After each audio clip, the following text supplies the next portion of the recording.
Assalamualaikum warahmatullahi wabarakatuh.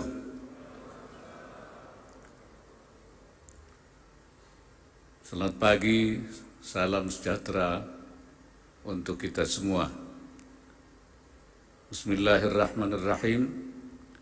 Yang saya hormati Gubernur Bank Indonesia, para Menteri Kabinet Indonesia Maju, Kepala Badan Pusat Statistik, Kepala Badan Riset dan Inovasi Nasional BRIN, hadirin serta undangan yang berbahagia.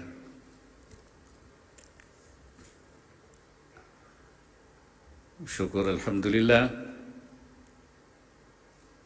kehadirat Allah Subhanahu wa taala, Tuhan yang Maha Esa, atas limpahan rahmat dan karunia-Nya sehingga kita dapat hadir pada acara ini sebagai bagian penting daripada upaya mewujudkan visi Indonesia berdaulat, maju, adil, makmur di 2045.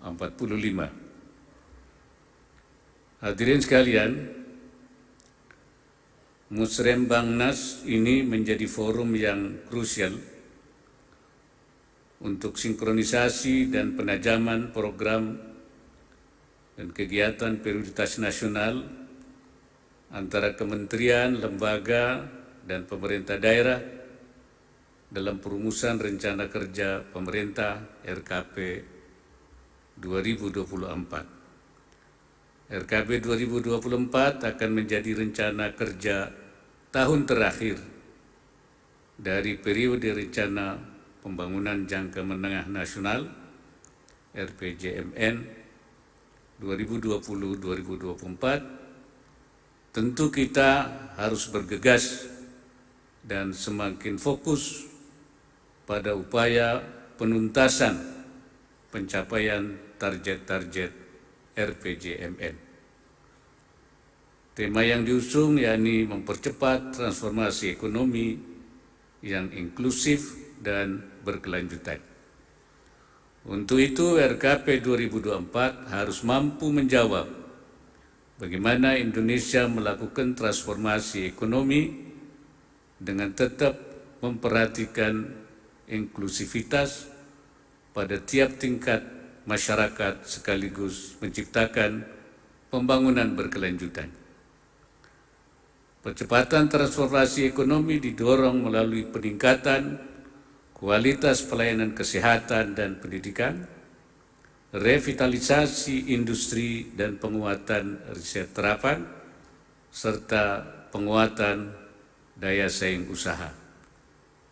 Adapun pembangunan yang berkelanjutan diwujudkan dengan terus memperluas inisiatif pembangunan rendah karbon dan transisi energi yang mampu merespon tantangan-tantangan perubahan iklim dan menjaga daya saing ekonomi. Pembangunan yang inklusif digerakkan melalui pengurangan kemiskinan dan penghapusan kemiskinan ekstrim, percepatan pembangunan infrastruktur dasar dan konektivitas, serta percepatan pembangunan Ibu Kota Nusantara. Sementara itu, pencapaian sasaran pertumbuhan ekonomi tahun 2024 juga membutuhkan investasi BUMN dan swasta selain investasi pemerintah.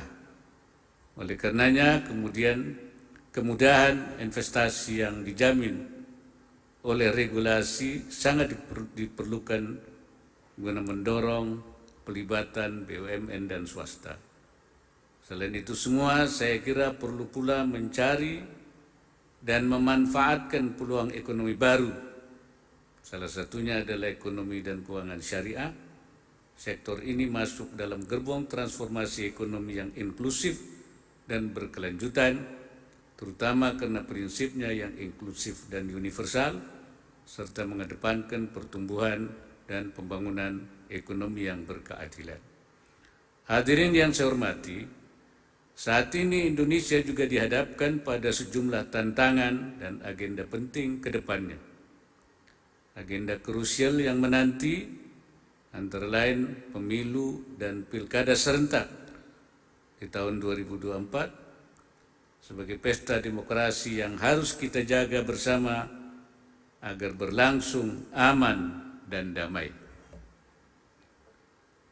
Saya menggarisbawahi pentingnya menjaga keberlanjutan agenda pembangunan nasional terutama Ibu Kota Nusantara agar pemerataan kesejahteraan masyarakat dapat diwujudkan sampai ke pelosok-pelosok negeri ini.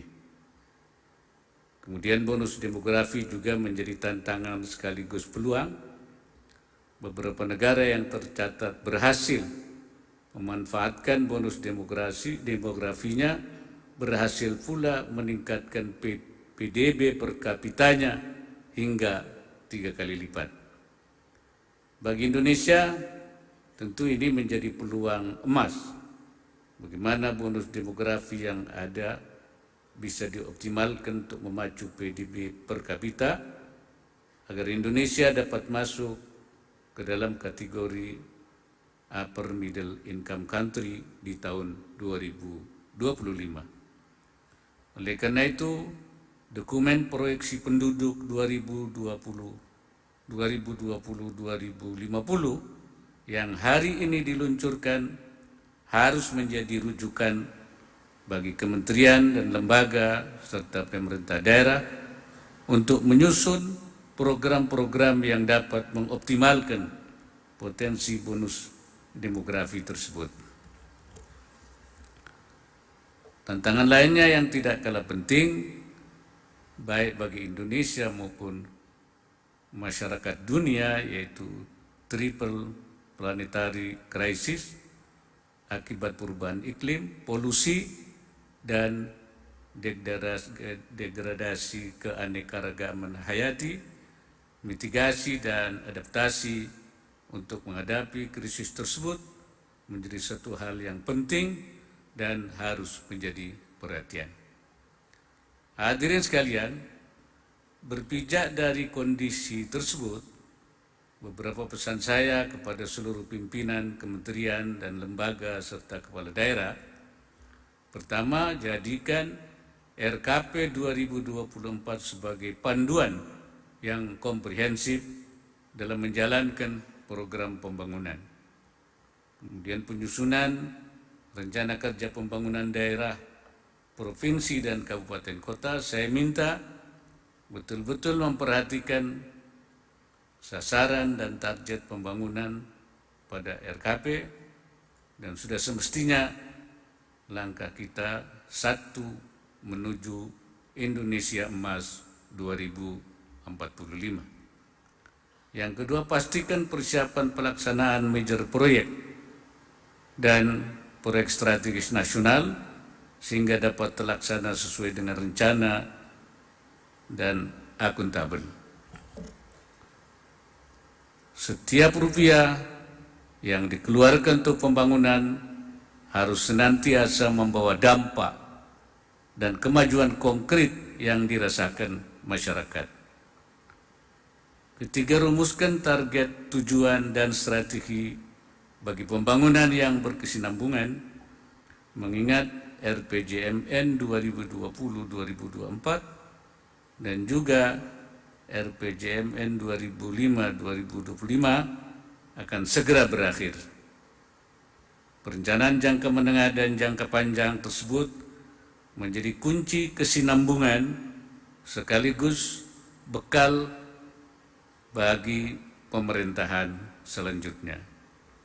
Terakhir, saya minta secara khusus Kementerian PPN Bappenas untuk mengawal penyusunan RKP 2024 maupun rencana pembangunan jangka menengah dan jangka panjang periode selanjutnya, utamanya untuk memastikan ketercapaian sasaran Indonesia Emas 2045.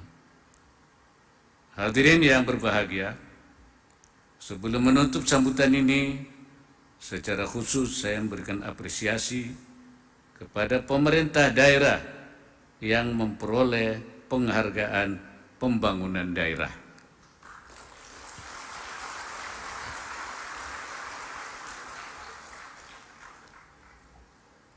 Terus tingkatkan keterpaduan pelaksanaan pembangunan pusat dan daerah dengan perencanaan, pelaksanaan dan inovasi pembangunan demi mendukung transformasi ekonomi yang inklusif dan berkesinambungan. Dengan mengucapkan Bismillahirrahmanirrahim, proyeksi penduduk 2020-2050 saya nyatakan diluncurkan.